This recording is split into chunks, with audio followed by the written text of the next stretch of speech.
I respect Morrow like just heading straight for the med lab. It's just like bad breath and a boner. That's it. That's it. What's going on? Where's the fire?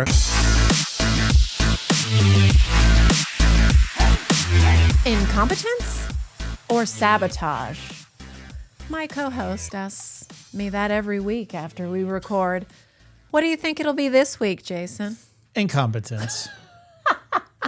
It could be both. I'm starting to think it's sabotage, but I'm pretty sure it's incompetence. There's always a chance it's both. There's a chance. I'm Rachel. And I'm Jason. This is Thumb War, and today we are talking about Alien Earth Episode 5. Ooh.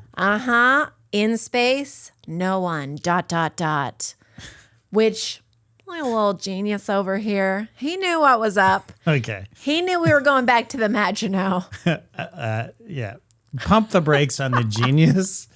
I think everybody knew that. It was pretty obvious. Other potties out there are like... They're taking a victory lap. Patting themselves on the back. Well, relax, guys. It was pretty obvious. But anyway. We're going back to the Maginot. Mm-hmm. Get all the good deets on how we got to where we are. The disaster.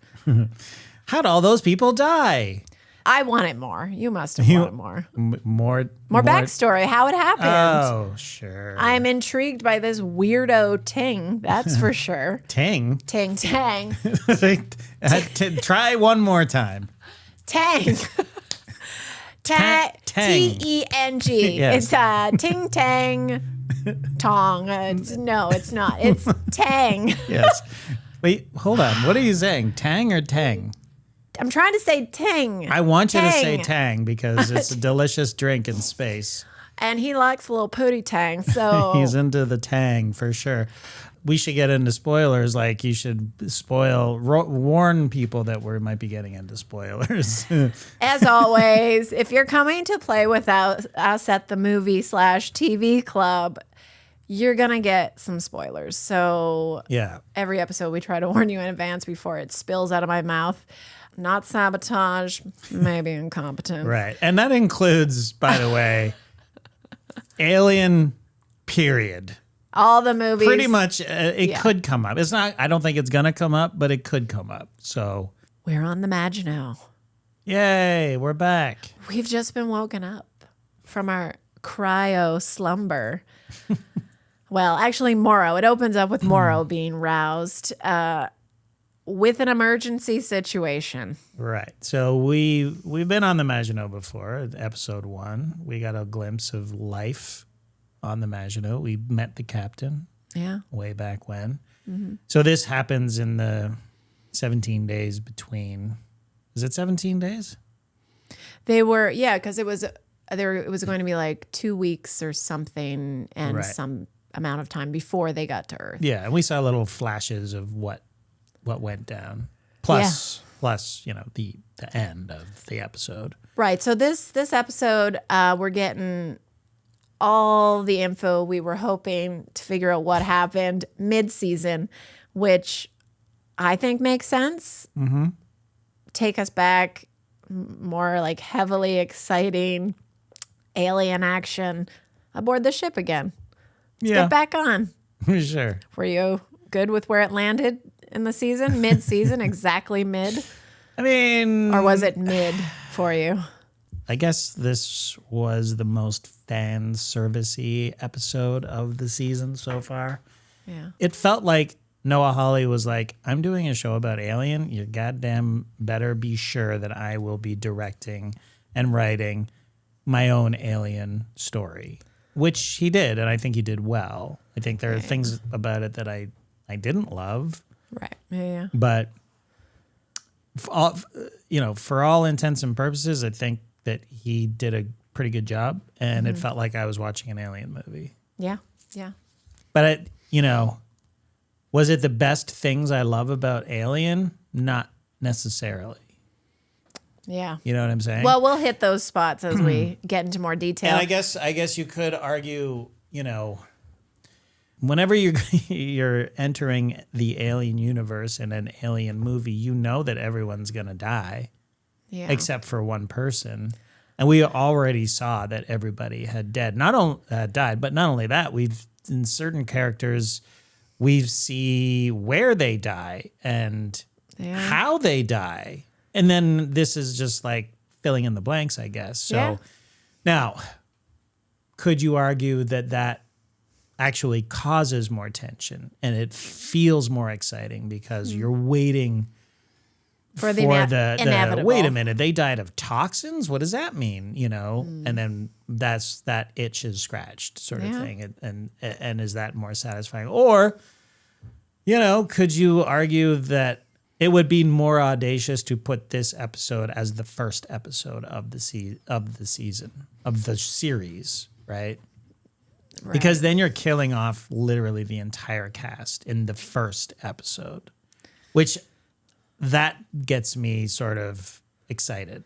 The cast that you've gotten to know. Kind and of. not expecting. Right. We're just being introduced to all these people, and then they have the balls to literally kill them all, and episode 1 ends with the crash. But that did happen in episode 1. I know, but yeah. But I feel like, I don't know.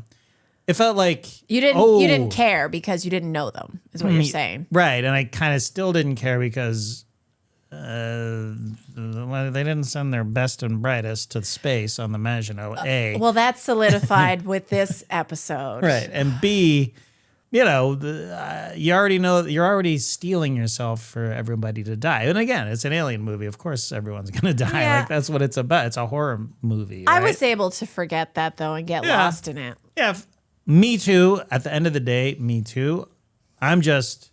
You asked me what I thought about it being in the middle of the season like this, and I can't decide. I feel like it has become a trope to put a flashback episode in the middle of an 8-episode season. Like you're expecting it almost.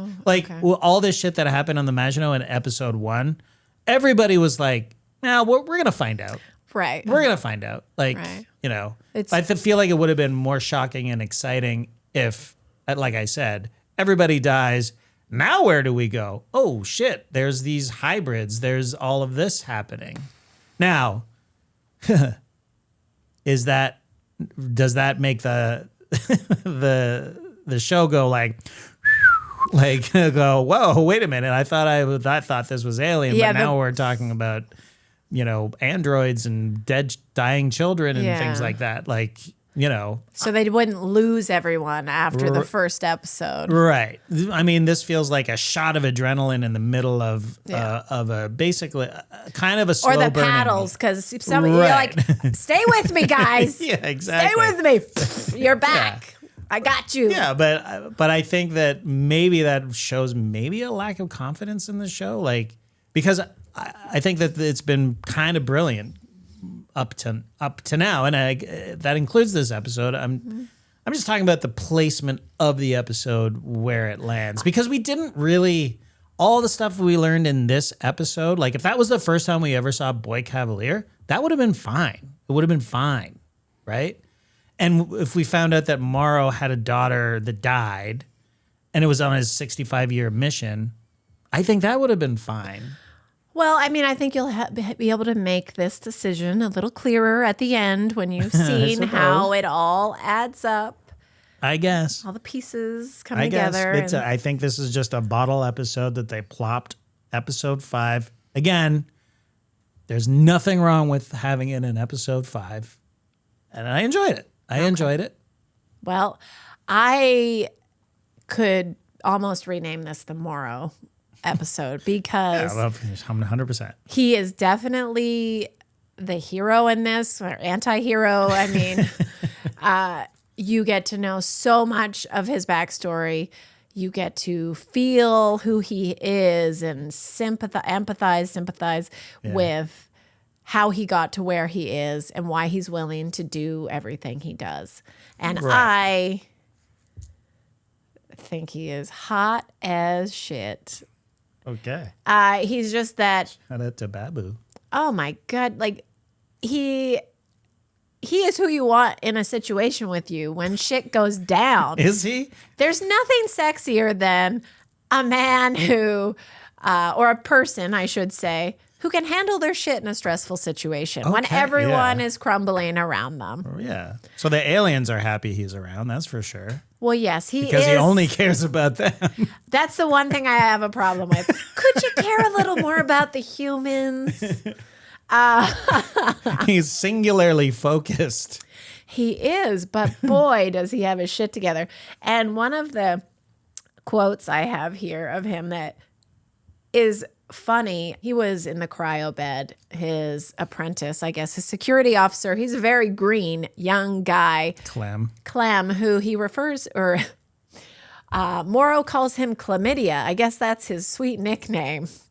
I think I saw a screen grab of like they freezed on his name on his call. Yeah. And it was like Meaty or something, like his last name is Meaty or Medi or something like that. Oh. So Clem Medi. I mean, how can you not call him Chlamydia? Right. So that's fair and funny. Mm-hmm. The Facehuggers are cuddling faces. Two important faces. One, the captain. Right. And one, the new captain. I guess she was the XO. Yeah. Zaveri. Yeah. Her fuck buddy / Bronski. So there's the situation is this. Is that how he's listed on IMDb? Fuck buddies / Bronski. Zaveri's fuck buddy. So Morrow finds himself on the task at hand, doesn't even put his clothes on, is in the medical lab with the doctor and the science officer, and there's two bodies with facehuggers. One of them is dead, and that guy is the captain. The captain is dead because the doctor tried to help him by cutting the tail off, and the acid burned his face. We've seen this 100 times. So the XO, new captain, doesn't want fuck buddy to get face burned off. No. He's going to the cryo bed. Morrow. Where's this quote you keep? Well, I'm going to say what I was going to say. Morrow is the right guy for the job, and he's the right guy for the job because if the security officer determines that the XO is not the right replacement and the specimens in the ship are not safe, he can just take over the position. Yeah. And he threatens her with it later on and says, yeah, I know you were fucking Bronski. That's not a plus sign for getting the position, by the way. And, really? Having sex with subordinates, not good for the resume. It's not good for the resume. I get it. Oh, it's good to know. Good to know. So a quote he has during this, and it happens when the facehugger becomes a chestburster. Uh-huh. He says... This is the biggest buildup to this quote. I'm so sorry. Now let me just find this. Oh, my gosh. I had it right in front of me. Now the doctor who's like, oh, my gosh, we need to get everybody up so we can get a team together to find this xenomorph that is wreaking havoc. And he says... More feelings. He says 10 more people having feelings, a saboteur on board, creatures loose. We don't need that headache. Like, yes, logic, rational behavior. This is what we need. To save the aliens. Well, it's true. I mean, it would be nice if he was also. I mean, it's not like he's like offering up bodies to feed the aliens. No, and he's upset about the sabotage of the vessel. Yeah. I mean, look, the plan was just to get these to Weyland-Yutani.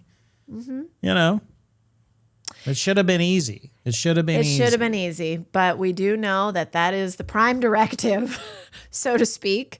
Protect the specimens because Zaveri speaks to Mother and finds out that Morrow is correct because Mother says, no, you can't jettison these species into space if they are a danger to the crew.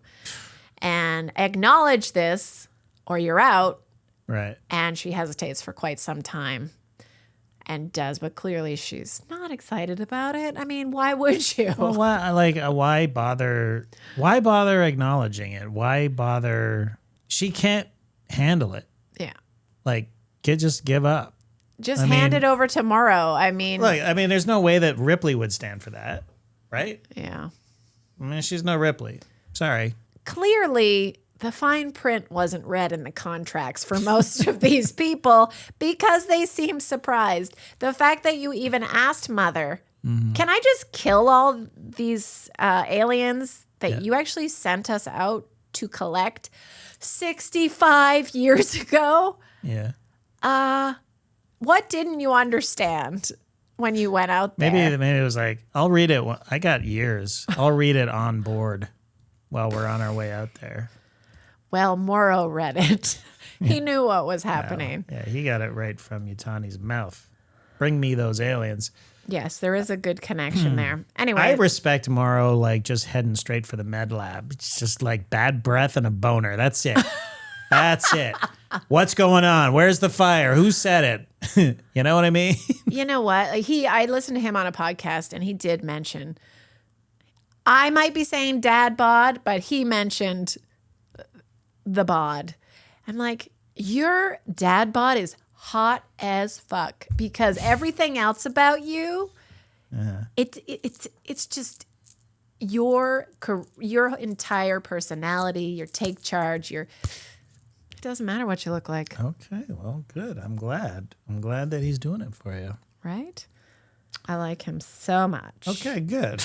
Okay, let's move on. I'm being weird. I think I'm tanging right now. Am I tanging? You're a little bit tangy right now. Yeah, so speaking of tang, we get to, am I saying that wrong again? No, you said it right that time. So he likes to stand over ladies at night. Right. We get to see that again. We get to hear him go, and what?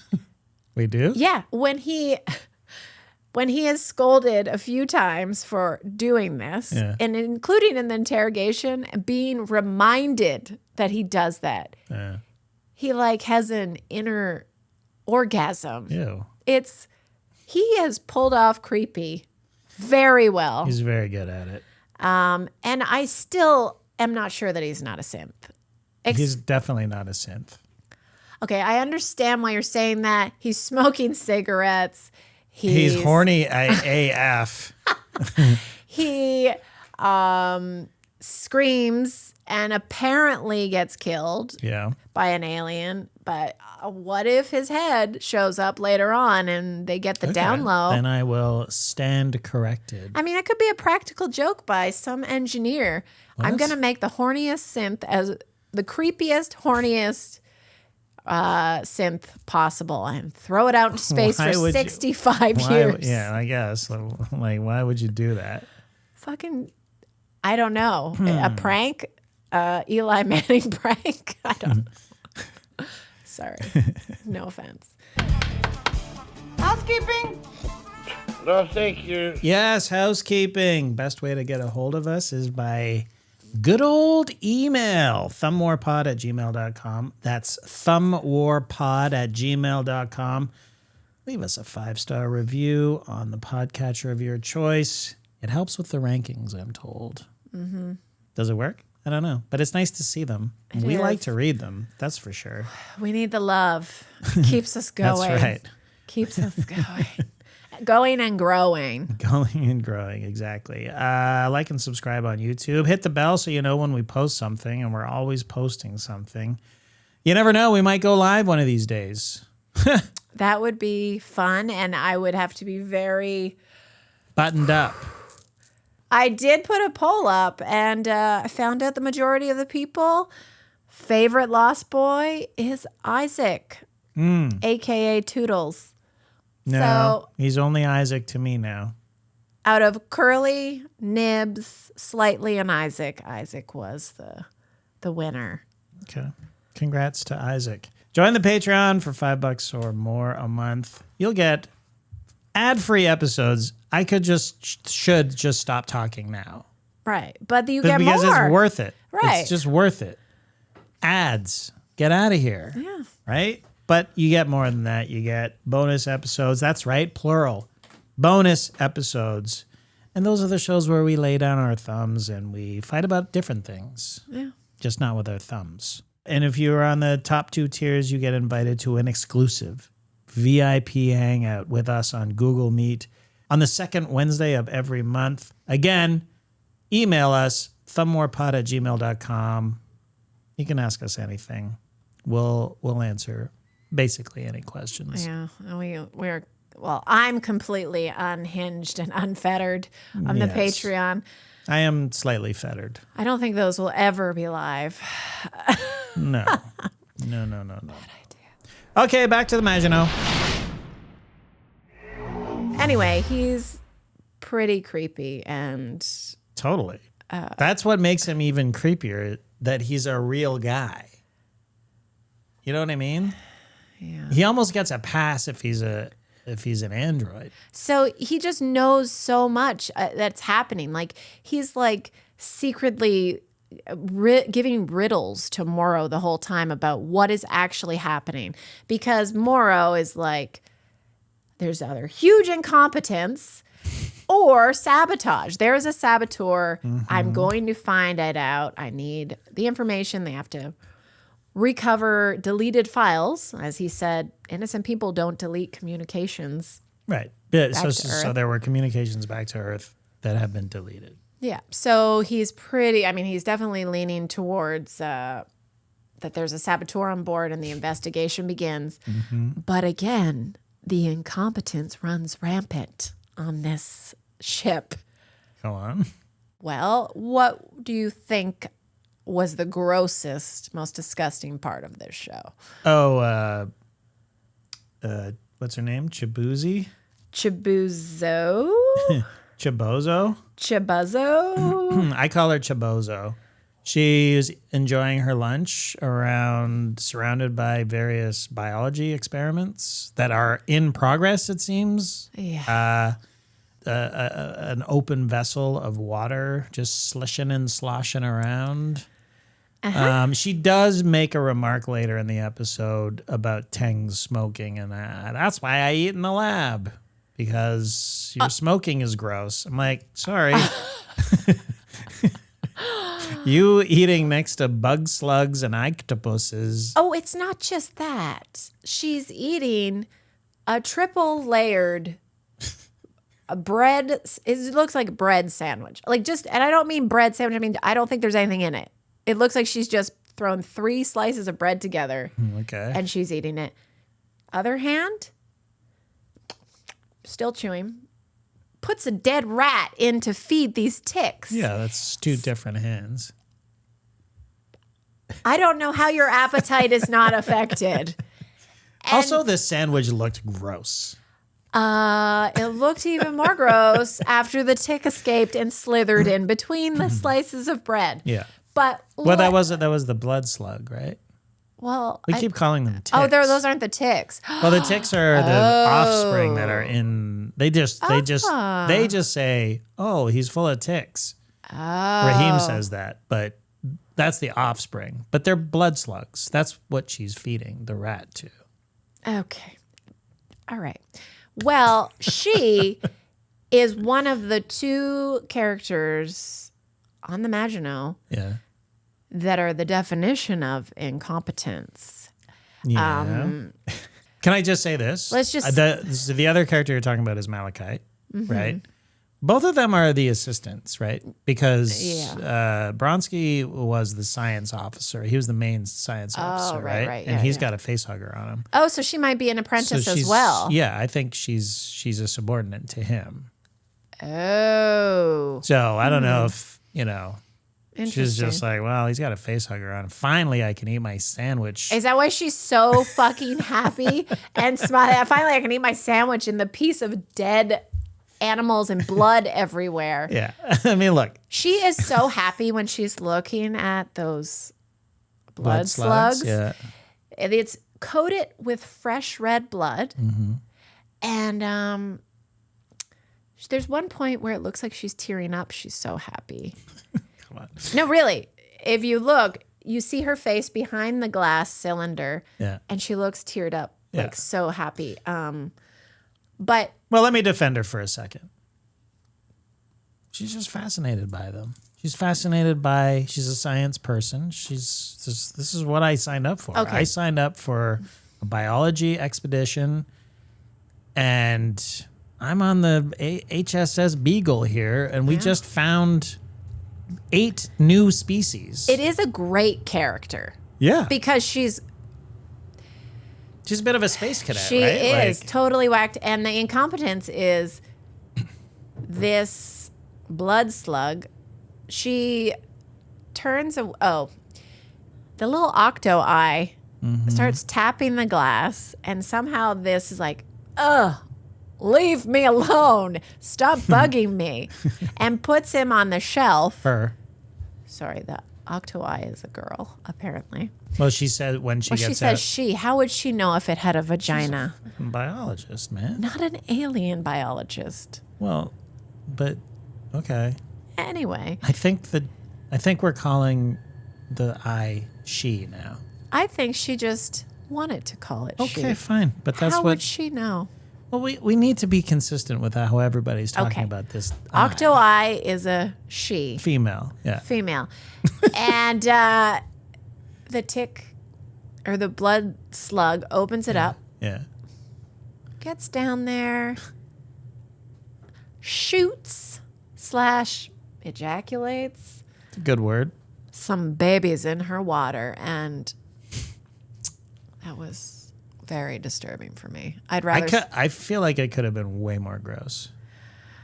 I just think I've drank too many water bottles that have had bugs in it that I just can't even take it. Wow, I can't even take it. That's on you. That is on me.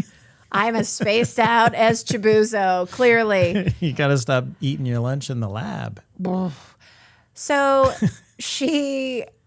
the other doctor, the medical doctor, comes in and is cussing because he sees this blood slug is crawling through her sandwich. Yeah. So he gets it back in there, and she's like, "Oh my God, I don't know how that happened." He's like, "You didn't," holding the lid in his hand, "you didn't put this back on." Right. She said, "Nope, I always put it back on." He's like, "How can you argue with me? It's in my hand." Didn't. Yeah. It's pretty cool that the slug got its way out. More importantly, the most important part of this whole scene, I know it's gross and everything. Can we move on from that? I'm sorry. Yeah, I've moved on. I'm done. But what about the eye tapping on the glass? Now there's debate.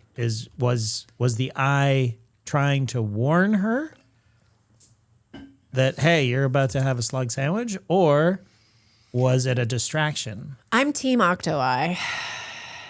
Okay, so you think I think that it was actually trying to help her. I think that Octo Eye is so smart that it actually has feelings and emotions. And if that Octo Eye is a solitary being, it's going to want to find people. And she feeds it and takes care of it and clearly loves it. Yeah. So I think he's There's on. a little bit of She is on her side. a bond between them. Yes. Okay. Well, I'm with you. I think the franticness of the tapping on the glass felt more like a warning. Well, the Octo Eye takes over one of the crew members, and it's implanted Shmooly. in Shmooly. The Shmuel, main I mean. Shmuel. Played by Michael Smiley. I keep wanting to call him Shmooly. He's the main engineer, Yeah. and in that scene, the xenomorph is in fully grown, big boy, standing up like a man, not like very human-like, until it's running, and then it's like, okay, it's more of what I'm used to. But actually attacks the xenomorph, and the xenomorph is scared. Shmuel jumps on the xenomorph, and the xenomorph is freaking out as Shmuel is biting him. Right. And then he kills it with his tail. But the Octo Eye immediately jumps out on to the xenomorph, and the xenomorph is freaking out. Yeah, well, I mean, the xenomorph isn't stupid, but also no eyes. So what are you going to do, What's your plan? I don't know, but it was scared. The Eye hates the xenomorph. Right. So, and he's all by his lonesome. Her lonesome. Her lonesome. I mean, how does the eyeball have babies? You tell me. I don't know anything about them. I don't know, but I like him. I feel like he's going to be friends with Wendy. Right. I can't stop calling the octopus. Okay. Well, I mean, we'll see. We'll see. We'll see about that. Because Wendy now has a pet xenomorph. Oh, maybe. So that could be a problem. That's true. Well, I mean, the little octo-eye could go be a part of Joe. I think the octo-eye is... Joe would be smarter after the octo-eye was in there. Yeah, I suppose. I feel like the octo-eye is out for the octo-eye. Okay. The enemy of my enemy is my friend sort of thing. So Okay. hates the xenomorph. Yeah. Does not care for the humans, but humans probably best option to implant itself into, because you can, as we've seen, the eye wants to walk around on 2 feet. Not that old Bipedal. fuzzy sheep. Yeah. Yeah, I mean, and I think a human could get used to seeing that more so than the alien. I mean, Pair of sunglasses, you're fine. You're totally fine. and the octo-eye was talking through Shmuel.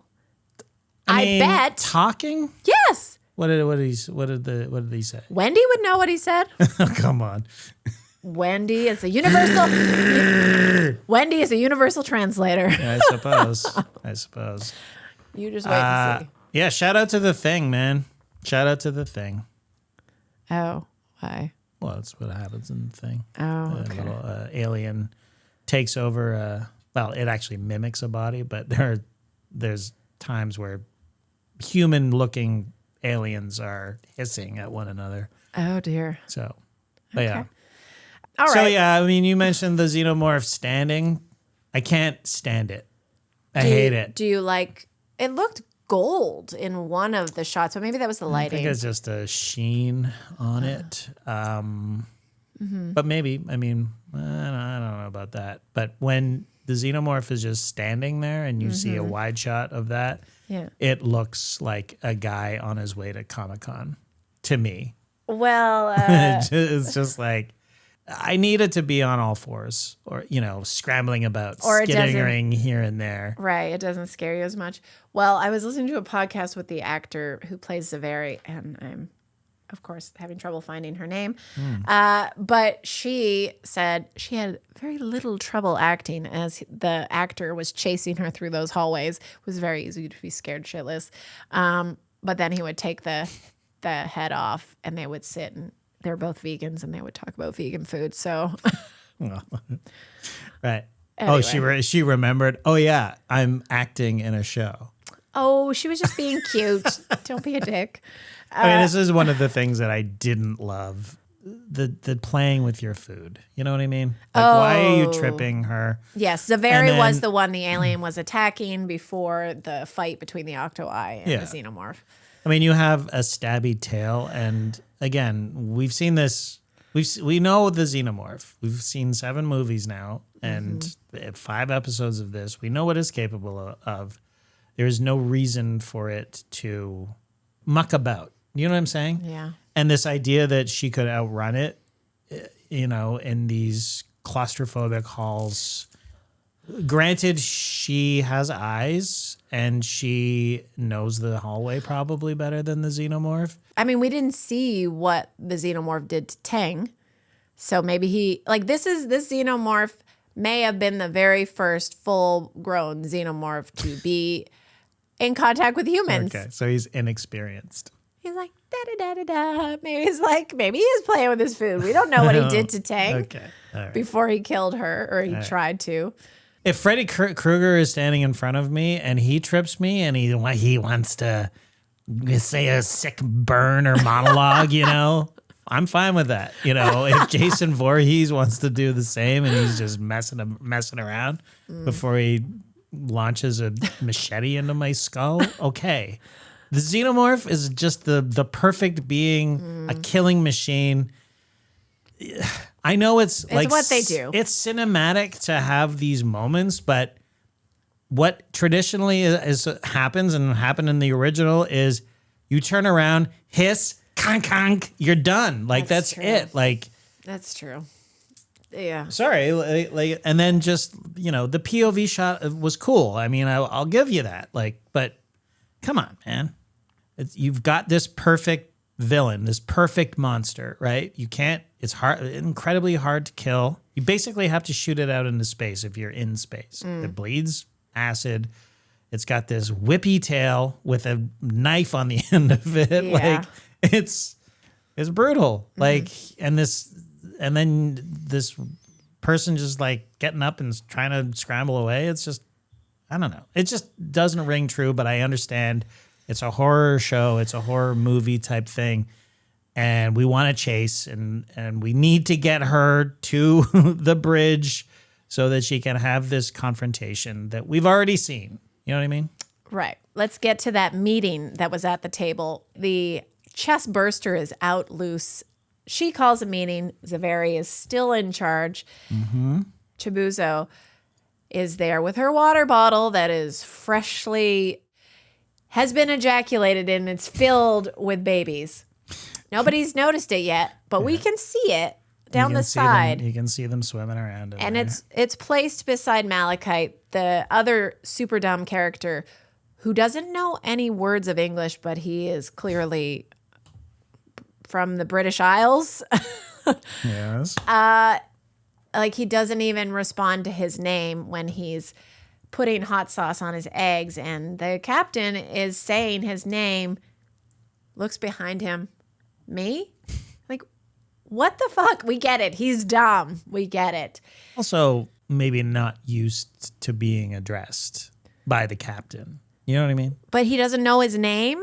Yeah, fair enough. He's surprised that she's talking to him, puts too much hot sauce on, eats it, choked up, gulps the babies. Gulps the babies.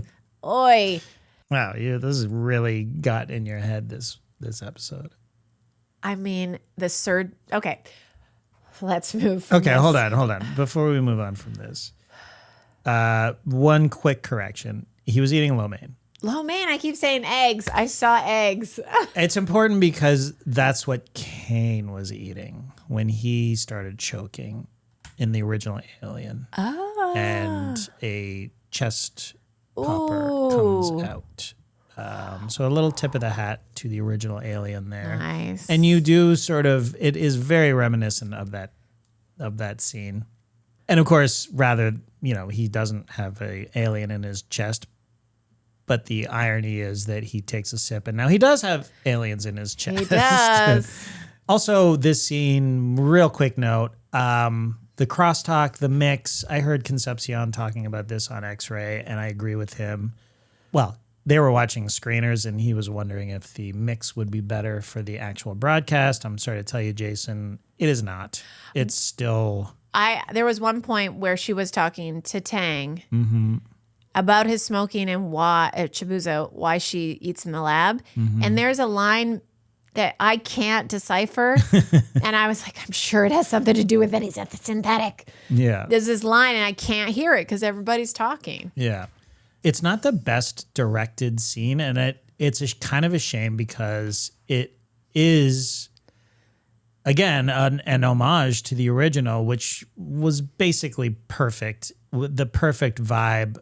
And I think part of the problem is, and I don't remember exactly, it's been a while since I've seen the original, but the crosstalk that happens is there's a lot of conversations happening at the same time, and it's so well mixed that you kind of get bits and pieces, all the most important parts of each one. But it feels like you're at the table, and you feel like, okay, these are working class people on a ship, and I think that's what it's there for. This doesn't work as well because, as you say, the acting captain is trying to, address the crew. They're being insubordinate. And they're being insubordinate, but it's in a way that's sloppy and clumsy, and it feels like a mistake. Do you know what I mean? Like, it feels like, it's like, why are they talking now? Like, it's more, it feels like like a bad edit rather than, wow, these guys are being so disrespectful to her. Do you know what I mean? Like Well, it just felt like I'm trying to hear what she's saying, and you guys are. She's saying some pretty important stuff as well. Like, we don't have any fuel, and you're telling me that the crew, I know they're dummies, but they're like, he says, Malachite says to Chibuzo, it's running on fumes. What does that mean? Says Chibuzo. Yeah, like, and I'm like, okay, she's just in shock. Like, she wants specific details. But before she leaves the kitchen, she says it again to herself out loud. What does that mean, running on fumes? I'm like, what? Why are these people so stupid? This doesn't make any sense. It's odd to include that, you know? It's just like, yeah, everybody knows what running on fumes means. It means we're out of gas. There's very little gas in the tank. How does the guy who doesn't know, literally, it says in him, he is in there saying, I'm an engineer apprentice. I don't know what apprentice means. Right, yeah. Those kinds of things. What are you doing? You wrote this? Anyway, I have a question related to that. Would the ship have crashed into Earth regardless because of the incompetence if there was no saboteur? There was no need to sabotage the ship. Yeah, probably not. I mean, let's be honest. It just wouldn't have landed where it did, maybe. Right. Yeah. I mean, the sabotage was there to basically point the ship at Prodigy territory, right? Right, it is revealed in the files that have been deleted that Morrow gets. They are recovered, and there is a conversation between Boy Cavalier and Petrovich, who is, as Tang gives the hints to, there are beds, cryo beds, that are, just because it says there's someone in it doesn't mean there is. Right. So someone's out and about quite often. Right. And now Petrovich, he is disgruntled because his wife has been killed, or he says something about she had worms in her eyes or something like that. Yeah, there's something about eyeballs. So which is ew, but also, okay, I get it. Here's what I don't really understand, and it's the 65-year mission, and you're talking to a 30-year-old kid, right? So how do you know, like, I guess my question is, like, how does it work? Like, can we break that down real quick in great detail? Science. Because, well, I did a sort of search, and I was like, so, like, you know, the 65-year trip, right? Mm-hmm. Is it like Interstellar, where there's a time dilation and you are traveling faster than light and all this? Or does the actual journey take 65 years and you sleep through it? The answer seems to be you sleep through it, right? Right, but their family is still aging on Earth while they're sleeping through that time. Either way. But Boy Cavalier, if he's a young pup, maybe he inherited the company the same way Yutani. No, he started the company. Oh, right? Because Prodigy is new, Yeah. so he would have. Okay, that makes sense. So the Maginot left before Boy Cavalier was born. Gotcha. Fine. But how often do they get up, and how often do they get news from home? Obviously, they have communications back and forth, but it's just like, when I'm thinking about it, it's sort of giving me a headache, right? Well, maybe we should watch Interstellar again. No, because it's not going to help, because that's not how it works in this. They are literally gone for 65 years. And I know they're still literally gone, and they don't age because they're frozen in the cryo beds, right? Mm-hmm. Like, so, okay, that's fine. Tang likes himself some cold pussy. Sorry. Okay. All right. We'll use that as a drop. What? Yeah. So is it cold in there too? Must be, right? The cryo, hence the cryo. Yeah, I don't like that. And are you breathing? You have to be. Well, maybe not. Anyway, I don't know. Science fiction. It's crazy stuff. Anyway, I suppose that Boy Cavalier would have reached out to somebody, a person that he's never met, you know, on this ship that is owned by a rival corporation. Yeah. It's just, how did all these things... You want Everything you fell want into place. another episode No, just to get that backstory? I actually don't. I'm fine with it, but it is interesting. I mean, obviously, the point of it is that Boy Cavalier was behind this the whole time. Yeah. So, and it puts, it gets Morrow after him, ultimately. Why don't we talk about how he's ingested these little babies from the blood slugs, which I don't know. I'm going to have to watch it further to differentiate between the ticks and the blood slugs. The ticks are not ticks. They're little blood slugs. So ticks are babies? Raheem just says, oh, he's full of ticks. But they're not ticks. They're blood slugs. Okay, that's just a slang term for the blood slugs. Well, sure. Well, then I can still call them ticks. Okay. When you're referring to the ones in Malachite, sure. But they're blood slugs. They're just baby blood slugs.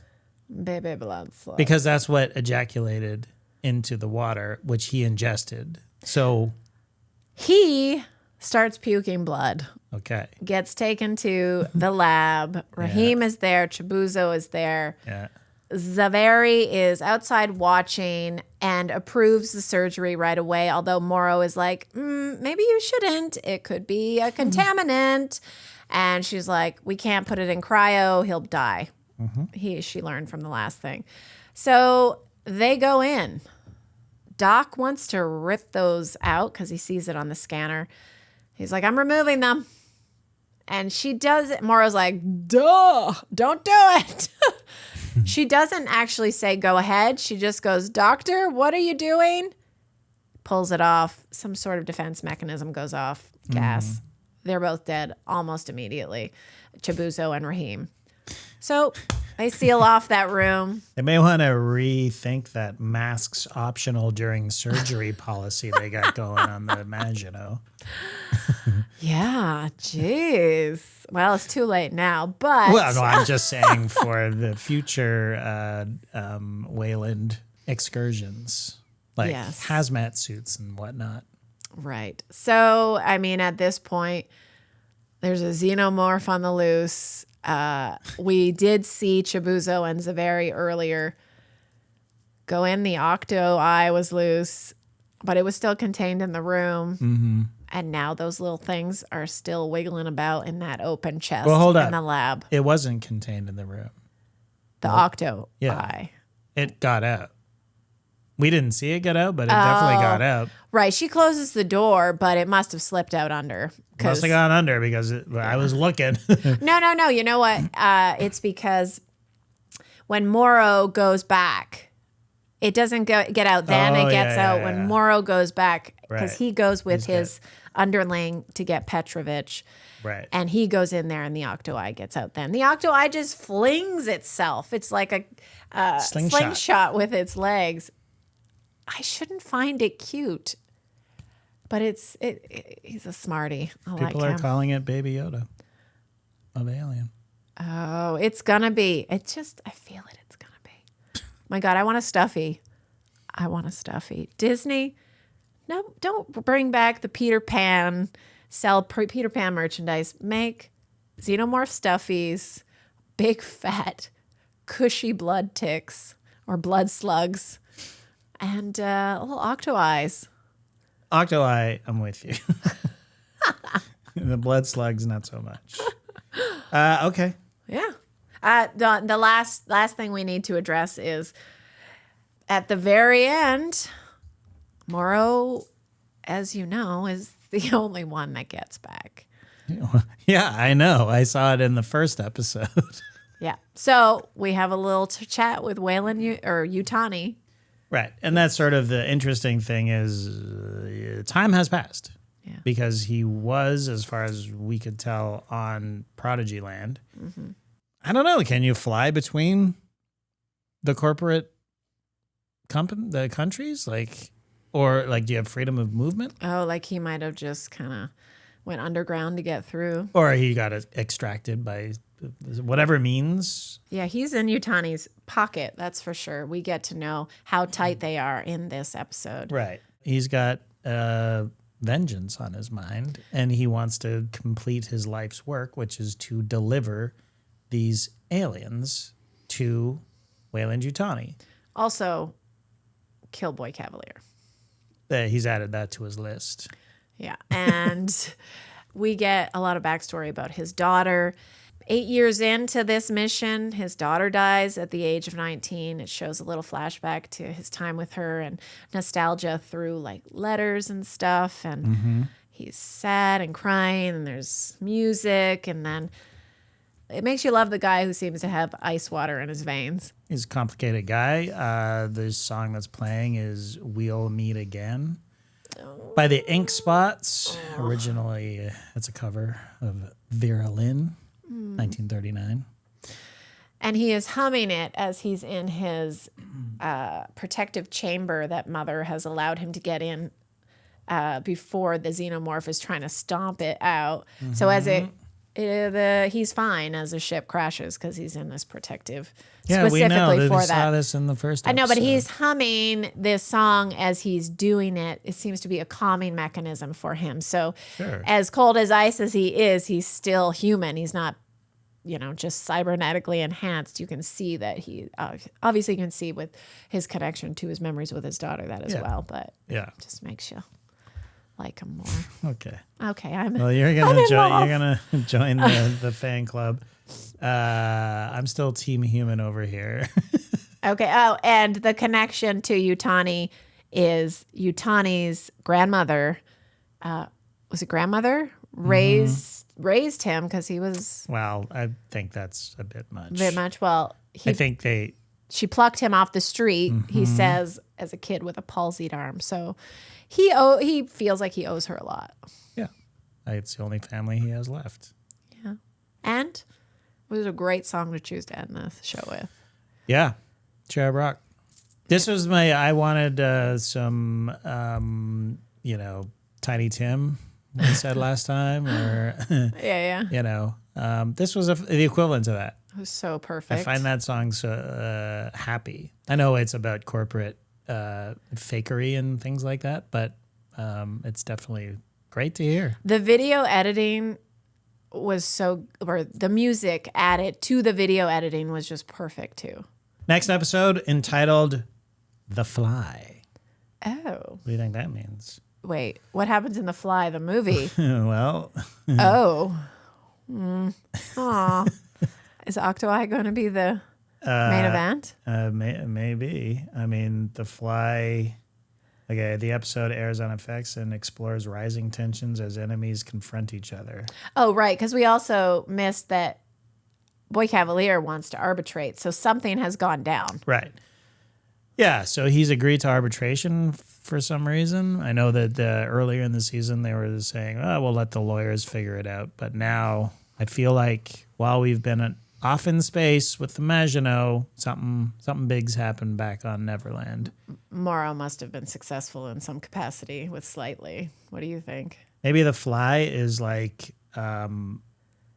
Boy Cavalier starts wearing big buggy glasses because he's been taken over by the Eye. Oh my God. And so he looks like a fly. That's why he wants arbitration. Yeah. This is the But the Octoeye would be controlling his brain. What if the Eye ends up being a lawyer where it comes from? It's like, finally. And Wendy's just this is translating. my wheelhouse. That's right. Oh, God. Thanks for playing with us today at the club, folks. The clubhouse, the movie TV clubhouse. God. This is like if your parents had a podcast. We weren't in the sandbox or anything. No, We're just playing in the clubhouse. And of course, we love you. R.I.P. to all the crew of the Maginot. Yes. Even creepy ass Tang. Tang. I don't think we've seen the last time. Wow. All right. Cool. Bye. Bye.